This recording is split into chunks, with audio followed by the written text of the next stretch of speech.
So here we have the BMW 420i convertible on a 23 plate, as you can see. I'm going to start off by showing you around the outside of the car, and then we'll hop in and run through some controls on the inside. From the outside you can see it's a two-door car with alloy wheels and a convertible, of course. We're going to start off inside the boot area of the vehicle first of all. As we approach the back of it, you can see that we've got the twin tailpipes, reversing sensors, and given the nature of the car, plenty of boot space in there as well. Okay, so we're just going to work our way back around to the front of the car. As you can see, now that we've done a full circle of it, the bodywork is all in fantastic condition, as are all four of the alloy wheels. It's also worth me pointing out that this is a one lady owner from new car as well. Just briefly before we climb in, I think it's well worth seeing the interior from this exterior point of view. There's plenty to run through on the dashboard, so let's hop in and we'll do that right now. Okay, now that we're inside the car, we're going to start with the dials. Out on the left-hand side, first of all, we have the fuel gauge. We then have the speedometer, a digital readout for the speedometer, and over on the right-hand side, the rev counter. In the centre, at the bottom, we have our trip computer information. You can change information that's displayed in that section should you wish to, using buttons on the steering wheel. If we back out to the steering wheel itself, we have our cruise control and speed limiter down here. Over on the right hand side, the stereo and phone controls. We've also got a heated steering wheel, as you can see. Minus and plus paddles so that you can change up and down a gear manually with this automatic gearbox. And then over into the center, the main entertainment screen for the car, if you like. And this is where you will find your audio options for the vehicle. We can come back out to the home screen. It is touchscreen, as you can see, and as you can also see, we have satellite navigation. You can pair up your phone, of course. We can go back into the menu just in a moment ago where you can decide how you would like to listen to your music in this car.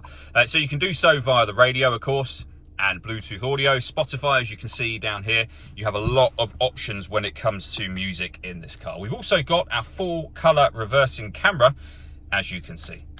You don't have to use the touchscreen, incidentally. I was using the touchscreen just there. You can use the iDrive system, which is essentially this dial and the collection of buttons that surround it. Far easier to use this while the car is in motion. Below the main screen, we then have dual zone climate control. You can adjust the passenger and driver temperature. You can increase and decrease the fan speed. You can determine what direction you'd like the air to be distributed in.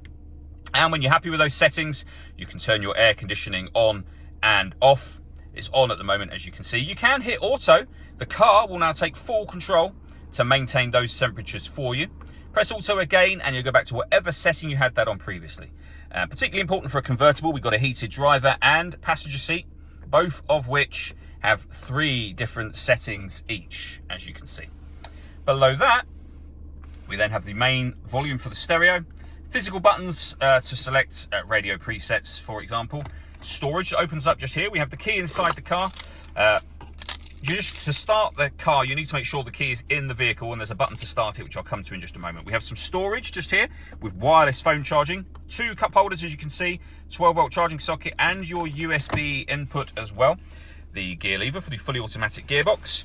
We can turn off our traction control, parking sensors, and stop and start. This is the button to start the car and to stop it. So you just, as I say, make sure the key is in here with you and then hit that button. You can also change the driving setup of the car from down here as well.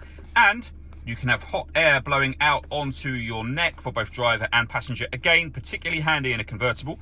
And this is the all-important button that does the roof, which we're going to come to next.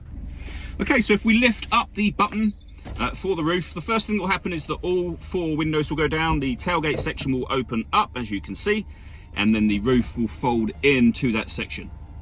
The whole thing is very quick, as you can see. If you were to keep your finger on the button, the windows will go back up again at the end as well.